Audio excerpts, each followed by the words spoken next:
दोस्तों, हम अनूप शुक्ला न्यूज़ की तरफ से अनूप शुक्ल आज हम पहुंचे हैं एक ऐसे व्यक्ति के पास, व्यक्ति कहिए या एक खानदानी राजनेता भी इनके परिवार में हैं। माननीय सदल प्रसाद जी जो पूर्व मंत्री भी रह चुके हैं, उनके छोटे भाई विद्यासागर उर्फ छोटे भाई इनका नाम भी है। और इनके परिचय देने के मोहताज नहीं हैं, इनका परिचय बताने की भी ज़रूरत नहीं है। शायद खजनी विधानसभा या पूरे प्रदेश में जो जानने वाले लोग हैं इनके बारे में जानते हैं। और यहाँ बताना यह ज़रूरी है कि 28 दिसंबर को तैराना पुल के पास जो फील्ड है वहाँ पर सर्व समाज का बहुत विशाल सम्मेलन होने जा रहा है। हमारे न्यूज़ चैनल पर आपका स्वागत है। और आप जो है पहली बात तो अपना परिचय दीजिए। धन्यवाद। मेरा नाम विद्यासागर उप छोटे भाई है। मैं 325 सुरक्षित विधानसभा खजनी जनपद गोरखपुर उत्तर प्रदेश का मैं प्रभारी प्रत्याशी बहुजन समाज पार्टी से बहन सुश्री मायावती जी के निर्देश पर हूँ। यही मेरा पूरा परिचय है। और इसके साथ साथ जहाँ पर हम इस समय खड़े हैं महामानव गौतम बुद्धा पॉलिटेक्निक परिसर में, यहाँ का मैं चेयरमैन भी हूँ। यही मेरा संपूर्ण परिचय है। बाकी आप जो जानना चाहें।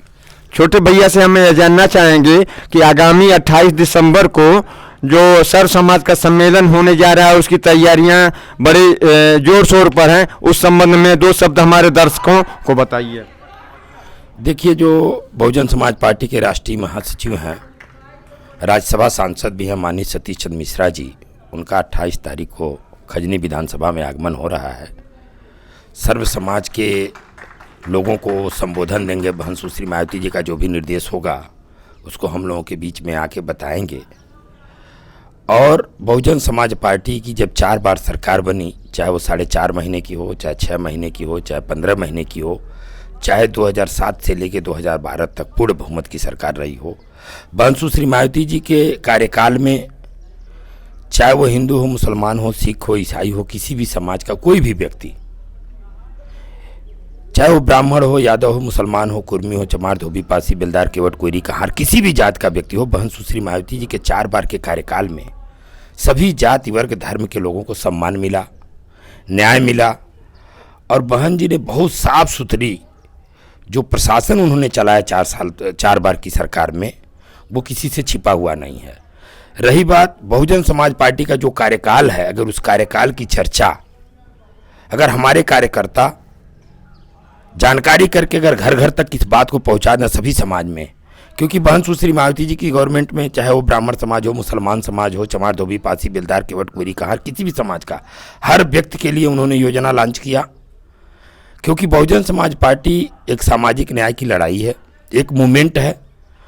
और इसकी आधारशिला जितने भी हमारे बहुजन समाज में जितने भी हमारे महापुरुष पैदा हुए, उन महापुरुषों के संघर्षों को देख करके, बाबा साहब डॉक्टर अम्बेडकर के संघर्षों को देख करके बहुजन समाज पार्टी का गठन 14 अप्रैल 1984 को मान्यवर कांसी। एक मिनट, पिछले समय में, पिछले महीनों में और गोरखपुर क्लब में माननीय सतीश मिश्रा जी उपस्थित थे और हमारे अनूप शुक्ला न्यूज़ के माध्यम से कार्यक्रम भी आपका कवर किया, बहुत हाई फाई कार्यक्रम भी हुआ था। उस समय आपको आशीर्वाद मिल चुका था। हम यह कहना चाहेंगे कि आप जैसे भाजपा और सपा के प्रत्याशियों की अभी तक ऊहापोह की स्थिति बनी हुई है, घोषणा नहीं हो पा रहा है। और पिछले गोरखपुर क्लब में आप उस विशाल ब्राह्मण सम्मेलन में आपको आशीर्वाद राष्ट्रीय महासचिव श्री सतीश मिश्र जी का आशीर्वाद आपको मिल चुका है और दोबारा आप अपने क्षेत्र में उनको बुला रहे हैं। तो क्या आप जो है इस बारे में कहना चाहेंगे कि मतलब कि प्रत्याशी केवल आप ही होंगे कि बसपा का और भी दावेदार कोई है? नहीं, केवल प्रत्याशी मैं हूँ। क्योंकि बहन जी ने इसकी घोषणा 15 सितंबर को उन्होंने भेज करके अपने कोऑर्डिनेटर जनाब शमसुद्दीन राइन साहब को भेज करके, जो चीफ कोऑर्डिनेटर थे पूरे कई मंडलों के, उनको भेज करके उन्होंने यहाँ मेरे प्रत्याशिता की घोषणा उन्होंने करा दी है। तो प्रत्याशियों को लेकर के कहीं किसी भी तरह का कोई भ्रम नहीं है। मैं खाली आपसे ये बताना चाह रहा था कि बहुजन समाज पार्टी जो मूवमेंट है, बहुजन समाज पार्टी की 4 बार सरकार रही। जब आज़ादी के बाद से लेके जब किसी भी पार्टी के नेता MP MLA चुनाव जीत करके अपने घरों में सो जाते थे, विकास नहीं करते थे, गांव की दुर्दशा थी, तो बहन सुश्री मायावती जी ने इसका रास्ता निकाला। एक योजना चलाया, अम्बेडकर ग्राम विकास योजना। उस अम्बेडकर ग्राम विकास योजना में 16,000 गाँवों को एक बार ले करके और उन गांव में 26 योजनाओं को लॉन्च करके उन्होंने IG, DIG, DM, SSP, CDO सबको उन्होंने निर्देशित किया कि जिस गांव को अंबेडकर गांव का दर्जा मिल गया उस गांव में आने वाला घर चाहे ब्राह्मण का हो, मुसलमान का हो, चमार, धोबी, पासी, बेलदार, केवट, कोरी, कहार, यादव, किसी का भी हो, सबके दरवाजे तक पक्की रोड, सीसी रोड, नाली का निर्माण उन्होंने कराया। सभी घरों तक बिजली पहुंचाया। उस गांव में जितने भी गरीब और बुजुर्ग थे सबको, चाहे वो वृद्धा पेंशन के नाम पर, महामाया पेंशन के नाम पर, विधवा पेंशन के नाम पर, विकलांग पेंशन के नाम पर तमाम तरह की योजना चला करके सबको किसी न किसी तरह से लाभान्वित किया गया। और इसी के साथ साथ जिन गांव में आज़ादी के बाद से आज तक कोई रास्ता नहीं था, उन गांव के लिए बहन जी ने डीएम, एसएसपी, कमिश्नर, सीडीओ सबको बुला करके लखनऊ में निर्देशित किया कि भाई जिनकी भी ज़मीन बीच में पड़ती है, चाहे वो ब्राह्मण की हो, चाहे राजपूत की हो, चाहे माइनॉरिटीज की हो, आप उनसे जा करके गांव में बैठ करके उनसे अनुरोध कर लो। अगर उनकी 2 डिसमिल जाती है तो उनसे अनुरोध कर लो कि 2 डिसमिल आपका नंबर का ज़मीन देने से उस गाँव में रास्ता बन जाता है। तो उनको 2 डिसमिल की जगह 5 डिसमिल, 8 डिसमिल गांव समाज की जहां भी खाली ज़मीन हो उनको अलाट कर दिया जाए। और इस तरह से तमाम गांव में जो आज़ादी के बाद से कोई रास्ता नहीं था, बहन जी ने ये रास्ता निकाल करके अधिकारियों को निर्देशित करके, अधिकारियों से सामंजस्य बनवा करके वहाँ के जितने भी मतलब जो भी हैं जिनका भी ज़मीन पड़ रहा था, तो बहन जी ने एक बहुत बड़ी पहल किया। और इसके साथ साथ बहन जी ने सावित्रीबाई फुले योजना, क्योंकि आप देखिए 1995 के पहले जब तक बहन जी की सरकार नहीं थी तब तक की स्थिति ये थी कि हम लोग चाहे ब्राह्मण समाज का गरीब हो, चाहे यादव समाज का, चमार, धोबी, पासी, बेलदार, किसी भी समाज का, उनकी बहन बेटियां 95 के पहले आप उठा के इतिहास देखेंगे तो हम लोग 8-10 तक पढ़ाते पढ़ाते हम लोग मजबूर होकर के शादी खोजने लगते थे, उनकी शादी ब्याह कर देते थे। नतीजा निकलता था कि हमारी वो बहन बेटी पूरी तरह शिक्षा से लैस नहीं हो पाती थी, अपने अधिकारों को नहीं जान पाती थी, वो शिक्षा नहीं कर पाती थी। बहन जी ने इसका भी रीजन ढूंढा। एक चीज़ और, जैसे आपको राजनीतिक, नया तो अब राजनीतिक आपका परिवार है नहीं, आपके बड़े भाई पूर्व मंत्री भी रह चुके हैं बसपा सरकार में और उनके ऊपर आज तक कोई लांछना तक नहीं लगा। अगर आप विधानसभा खजने से विधायक होते हैं तो आपकी प्राथमिकताएं क्या होंगी? हाँ, प्राथमिकता की बात है तो मैं आपको बताना चाहता हूँ कि एक जनप्रतिनिधि के बारे में जो क्षेत्र के लोग होते हैं वो मेरे हिसाब से विशेष रूप से 3 मानक देखते हैं।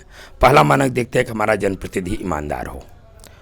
आप लोगों ने देखा है कि 2002 से लेकर 2007 तक पहले ये बांसगांव विधानसभा हुआ करता था, यहाँ के लोगों ने, सभी जाति वर्ग धर्म के लोगों ने आशीर्वाद दे करके विधायक बनाया माननीय सदल प्रसाद जी को। और आप लोगों को अच्छी तरह मालूम है कि 2007 से लेकर 2007 तक विधायक प्रतिनिधि के रूप में माननीय सदल प्रसाद जी ने मुझे चयन किया। और 2007 से 2012 और 2007 में दूसरी बार आप आशीर्वाद दे करके यहाँ की जनता ने मंत्री बनाने का काम किया विधायक के साथ साथ। तो आप लोगों ने मेरा 10 साल का कार्यकाल देखा, 2002 से लेकर 2012 तक। इस पूरे 10 साल के रिज्यूम में मैंने किसी भी व्यक्ति से, चाहे वो किसी भी जाति समाज वर्ग का हो, मैंने किसी से भी न तो 1 लीटर तेल भराया, न तो किसी से मैंने 1 रुपया लेने का काम किया। पूरी ईमानदारी पूर्वक उनके हर सुख दुख में पहुंचने का मैंने काम किया। आज हम जहाँ खड़े हैं, महामानव गौतम बुद्धा पॉलिटेक्निक, आज ये 13 साल से चल रहा है, आपके इसी क्षेत्र में है। सभी जाति वर्ग धर्म के बच्चे पढ़ रहे हैं, तमाम गरीब बच्चे हैं जिनको निःशुल्क हमने पढ़ा करके इंजीनियर भी बनाया। और आप लोग देखे होंगे कि आप लोगों के घरों के बच्चे हाई स्कूल, इंटर जहाँ भी पढ़े होंगे, प्रैक्टिकल के नाम पर, सेशनल के नाम पर, अटेंडेंस के नाम पर कहीं ना कहीं आपको 10 रुपया देना पड़ा होगा। लेकिन आज 13 साल हो गया। मेरी ईमानदारी का सबसे बड़ा सबूत है कि मैंने आज तक किसी भी पॉलिटेक्निक में पढ़ने वाले बच्चे से 1 रुपया भी प्रैक्टिकल के नाम पर, सेशनल के नाम पर, अटेंडेंस के नाम पर मैंने लेने का काम नहीं किया। ये मेरी ईमानदारी का सबूत है। विधायक होते हैं, प्राथमिकताएं बताइए आप क्या खजनी विधानसभा में? मेरी बात सुनना तो, क्योंकि विधायक प्रतिनिधि और मंत्री प्रतिनिधि के रूप में मैं यहाँ रह चुका हूँ, इसलिए मैं बता रहा हूँ पहला ईमानदारी का अनुभव भी आपके पास है। हाँ, दूसरा जो होता है कि दूसरा मानक जनता खोजती है कि हम ऐसे जनप्रतिनिधि का चुनाव करें जो हमारे सुख दुख में हमेशा उपस्थित रहे। तो इस बारे में मैं कहना चाहता हूं कि आप लोगों ने विगत 25-30 साल से मुझे देखा है, और आज किसी भी जाति वर्ग समाज का कोई भी व्यक्ति, चाहे वो छोटा बच्चा हो, बड़ा बच्चा हो, कोई भी हो, कोई ऐसा नहीं है कि जो मुझे 10 पैसे का फ़ोन किया हो कि छोटू भैया मेरे भाई का तिलक है, मेरी बहन की शादी है, मेरे बाबा का ब्रह्मभोज है, मेरी माँ हॉस्पिटल में है। चाहे वो भारतीय जनता पार्टी का मेंबर रहा हो, चाहे वो समाजवादी पार्टी का मेंबर रहा हो, चाहे कांग्रेस का रहा हो, चाहे बहुजन समाज पार्टी का, मैं बिना जाति भेद के, बिना दल भेद के, जब भी 10 पैसे का फ़ोन आया तो मैं सशरीर उनके हर सुख दुख में पहुंचने का काम किया। ये दूसरा मानक मैंने पूरा किया। तीसरा मानक हम करेंगे क्या, तो करने के बारे में अपना पुराना कार्यकाल, मैं विधायक प्रतिनिधि के रूप में, मंत्री प्रतिनिधि के रूप में जो 10 साल मेरा गुजरा, आप लोग देखते हैं कि आज़ादी के 60-65 साल बाद तक यहीं पर आपका जो छताई आमी नदी का पुल जर्जर था, किसी जनप्रतिनिधि ने नहीं ध्यान दिया। जब 2002 में पहली बार जनता ने आशीर्वाद दिया तो उस आमी नदी पर पक्का पुल का निर्माण बहन सुश्री मायावती जी से आग्रह करके हम लोगों ने कराने का काम किया। ये जो हमारा क्षेत्र था, जो आज खजनी विधानसभा है, पहले बांसगांव विधानसभा हुआ करता था, वहाँ से कट के बना है। ये जो खजनी विधानसभा विकास के रूप में पूरी तरह छूता था। यहाँ पर अगर किसी ने काम किया है, किसी ने भी काम किया है आज़ादी के बाद से आज तक, तो आप कह सकते हैं कि यहाँ के पूर्व मुख्यमंत्री स्वर्गीय वीर बहादुर सिंह ने यहाँ पर 2 योजना लॉन्च किया। एक योजना बौरीपार में एक सरकारी ITI और दूसरा खजनी तहसील। इसके अलावा किसी भी जनप्रतिनिधि ने यहाँ पर किसी भी तरह का कोई लॉन्च नहीं किया।